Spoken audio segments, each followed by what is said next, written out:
The Dental Brief is brought to you by Omni Premier Marketing and the amazing guests who bring wisdom and advice that you can put to use to take your business and practices to the next level. Find us on Facebook and join the conversation. Get ready to grow because we are kicking off the next episode in 3, 2, 1. Hello, everyone, and welcome to another episode of the Dental Brief. So excited about today's guest. We always love it when doctors come on the program to share with us to help build up other dentists. So let me get right to the introduction. Dr. Anthony Stefanou, say hello to everyone. Hello, everybody. Good morning. Good to be here. Hey, it's great to have you here. I'm thankful for you to take your time to visit with us. I want you to kind of back up to day one. How did you decide to become a dentist? How did you get involved in dentistry? Well, it wasn't because anybody in my family had gone that route.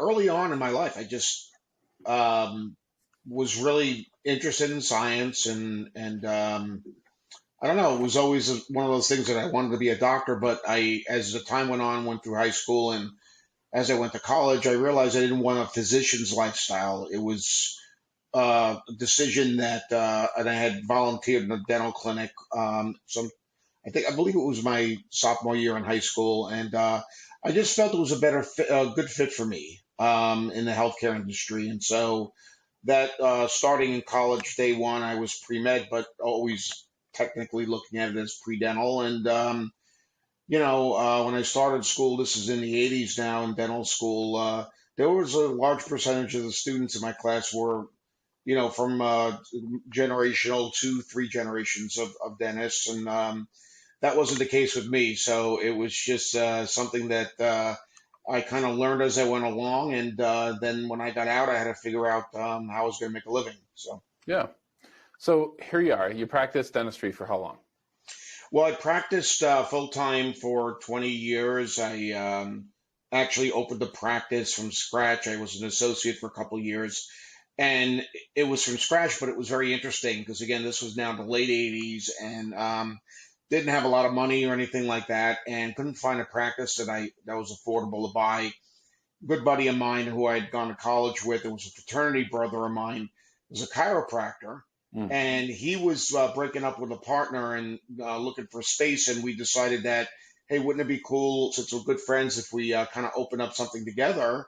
Yeah. And basically, we did it to kind of just share the bills, the rent and all that stuff. And of course, it was now looked upon as some sort of an entrepreneurial venture. And so we opened a dental chiropractic office, and I did that for 20-something years, almost 20 years. And then for the last almost 15 years now or so, I've been really devoted to the full-time side of the business of dentistry. Yeah. So you obviously saw that there was some kind of, now you're helping dentists all over the country. You have quite the organization. I think the easiest way to learn more is connecttedents.com. A lot of places they can go from there, and we'll jump into that. But clearly you saw some problems throughout your career or had some challenges or issues that you thought, why isn't there help for this? And that's oftentimes how businesses are born, right? They see a problem, they have a solution for the problem. So what was the big problem that made you decide, hey, I need to go out and help other dentists in this area? Well, it's interesting because while I work a lot with dentists, and that's a big part of what I do, I also work quite a bit with dental companies, manufacturers, dealers, those sorts of things. And the reason why I decided to work really on both sides there was, as a practicing dentist full time, you guys notice we used to always had reps coming in the office. The dealer reps, the manufacturing reps wanted to sell their product to us. And I actually got pretty frustrated with those conversations. They got upset when they weren't able to see or meet with me. And there's just a lot of them out there. And I always felt like the conversations weren't really about me and my practice. It was just them kind of spewing information about their stuff. And so I got into product development for an oral care company. And one of the things I did was develop some products and then had to launch them, and realized that when we launched products, I had my own sales team, and I saw the same things that were going on with my sales team that were happening when people were coming to my office. So I developed a program called the Dental Sales Academy. It's called How to Sell to Dental Offices. And it's all about the psychology of the dentist. Why do they buy product? Is it because your studies say that it's the best product because your competitor has studies that says they have the best product? So this was something that I think there was a big need for, heavy demand, and I ended up in the last, I don't know how many years working with now, over 300 companies have taken my program. And so that was one thing about it. And then the second thing as a dentist was that I found that as the years went on, dentists used to always say, well, I'm going to practice till I drop dead or I retire, and I'm going to Sure. retire late in life. The bottom line to me was most of them didn't really have much of an exit strategy. Right. They kind of went year to year. And so I felt that, there was definitely something there to kind of look at, trying to work with dentists to really kind of understand that your strategy doesn't begin as you're slowing down. And I think that was a big part of it. And then, of course, the DSO situation came in, and people didn't understand what was going on with that. It was a major disruption in the industry. People were kind of upset about it. And so I felt that it was really strong for me to really kind of learn what were the best options for dentists out there, and how do you plan your strategy? What is your practice worth? What are your options? And Right. and start to do that as a colleague. And that's some of what we do. Both of those things kind of are part of what we do with Connected Dents. Yeah. Yeah. So I think the answer to this question can help a lot of the companies that you work with, as they learn to talk to dentists and how to better understand dentists. But what are some of the big challenges that you see that dentists are facing today that, outside of that transition issue? What are some big challenges that you're seeing? You're talking to so many people, you're talking to vendors. I mean, these companies that you work with, they have to give you a ton of information, right?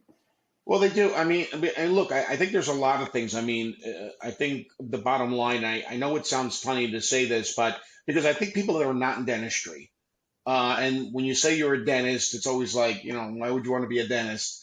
But for the people that are dentists, they go into dentistry because they really do like to do dentistry. They're artistic, they're mechanical, all those things. And dentists really want to just do dentistry. The Right. problem today is it is really, if you do not really understand and really focus on how to deal with running a business, and it's always been said that dentists are bad business people. Well, partially that's because in a 4-year curriculum, and it hasn't changed in the 35 years I went to school, you get like 2 days of business training in 4 years. But the Right. bottom line is now you have these regulations. Now you've got HR stuff that's crazy. The regulations, the HR, how do you get good deals on supplies, equipment, just dealing with everyday stuff that comes up, and then insurance negotiations, all those things. I hear it over and over again that dentists have built these nice practices, but their overhead is going way, way up, even though they're doing a pretty good job at trying to control things. Yeah. I think the biggest challenge is, the average dental practice overhead is now in the 70 something percent, which, a lot of practice management consultants feel it shouldn't be that way. But I always tell them, hey, you know what? It's easy to say that from the outside. When you're on the inside running the practice, there are a lot of things you're up against every day. So I think that's part of it, and really having a strong strategy to streamline costs, but increase being a cutting edge dentist. Look how many toys and technologies there are out there. You buy something, it's not obsolete, but it becomes kind of like, well, I need the newest and the best within a Right. couple of years. So you're putting yourself in more debt. You have to keep buying technology. There's a lot of challenges with all that stuff. And then on top of it, hey, if I want to use an implant system, what do I use? Well, there's 200 implant systems on the market. Sure. How do you determine what's best? Software. Which cloud-based practice management software do I use? There are a lot of dental companies, a lot of technologies, and a lot of different manufacturers. And so running a practice is very, very different than when I started. It sure is. So let's go back to when you started. Let's say you started that practice today or a couple of months ago, and you have all the experience. You have the experience of running a practice, a successful practice for over 20 years. You have the experience of working with all these vendors and coaching and teaching them, and coaching and teaching dentists and helping them with their evaluations. If you had all of that wisdom that you have today, when you started your practice today, you're back at 26, 27, 28 years old. What do you tell yourself? What advice do you give yourself? Well, I think first of all, as you're building your practice, you're determining what kind of what products you want to use, all that stuff. I do believe that you have to really somewhat cut to the chase with all that. I mean, you have to do your research. The advantage now, of course, you can do a lot of it online, but anybody that called on me that was trying to sell me something to the office, I would just say to them, look, I'm happy to give you 15, 20 minutes before you come in. I'd like you to look and research me and know who I am. Look at my practice, look at my website, get to know who I am. And when you come in, streamline your presentation to how your product works for me as a practice, not what the studies say, not why you're better than the competitor. But if you can do that, we'll have a very productive 15, 20-minute conversation. I think that's one of it. I think the second thing is, you know what? Embrace the world that is what it is right now. And that is that we're going to have in a few years, two vertical coexisting and thriving situations. You're going to have the private independent dentist. You're going to have the DSO affiliate. It's already almost 25, 30% of the offices are affiliated. If I don't want to affiliate with a DSO, and that's the beautiful thing about dentistry, you don't have to, but if you don't want to affiliate with it, then just remember you're up against DSO affiliates in your neighborhood as well. So you have to learn how to be able to market your services in a way where you're going to compete in that environment. And I think you have to embrace it. You can't say, oh, get critical and just say, I wish they leave, because they're not leaving. Right. So there's a few things going on there. Yeah, I think that's a lot of good points. And I think competing with DSOs, if you want to own a private practice, is something that you should be spending some time, probably every single day, right? Even if it's only 10 or 15 minutes, right? Just thinking about it, meditating on it, writing out plans, and executing plans. And then, let me ask you this question. It just kind of popped into my head. I think that DSOs do so well because of the systems they have in place, right? So of course they have skilled people, right, that can carry out these procedures, if you will, and we'll even call them standard operating procedures, right, SOPs. I think a lot of private practices and small businesses miss out on that, but we know it works, right? If you look at United Airlines literally has employees that you literally trust with your life.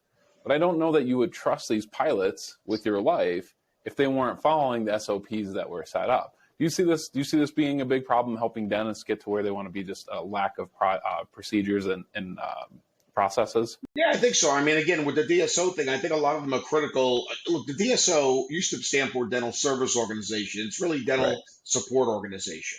That's really what they are.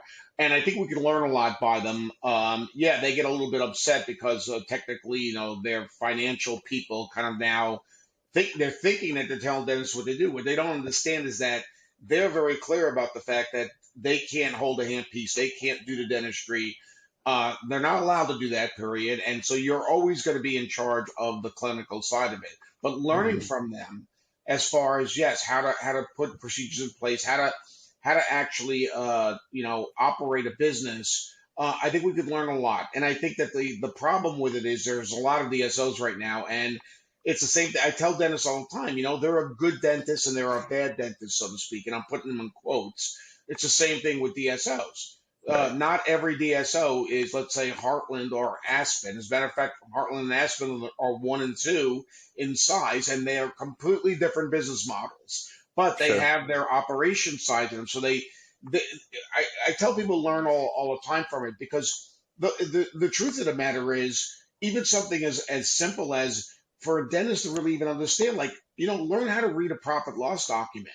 Don't just leave it up to your accountant. I mean, take a look at your practice month to month, get your profit loss document, take a look at what is actually going on there, because this is going to become your practice, going to become your greatest value, your greatest asset in your life, probably more than your home or anything else you have.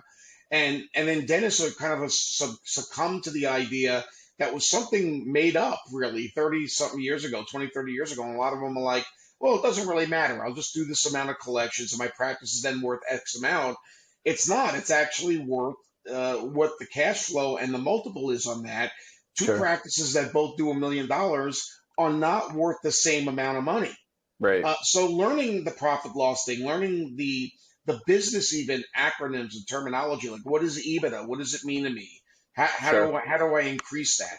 That kind of Right. stuff is something that we should all be doing, regardless of what our eventual exit strategy is, whether you're going to end up affiliating or selling to another dentist in a few years. Right. I think I think that I don't really hear people talking about this. Maybe that you do, but I think as DSOs continue to grow, right, I can see them not switching, but adopting a model of starting to do startups at some period of time. So I can see Some of that them starting to already, happen. yeah, some of them do They're do doing that, it. and some of them are Yeah. hybrids. Yeah. Of course, we call them de novo, where they're not acquiring practices. The big shift really with DSOs is, and we just came from Yankee Dental Conference in Boston, and there was a really good summit meeting on it. And I one of the things that we do with Connect the Dents is we develop profiles on hundreds of DSOs because they all have like different models. What's going on now is there's technically over 2,000 DSOs out there, but if you look at anything like similar types of things that have happened in other healthcare disciplines or in business in general, what it's going to happen is they're going to start consolidating. They're going to start kind of buying each other out.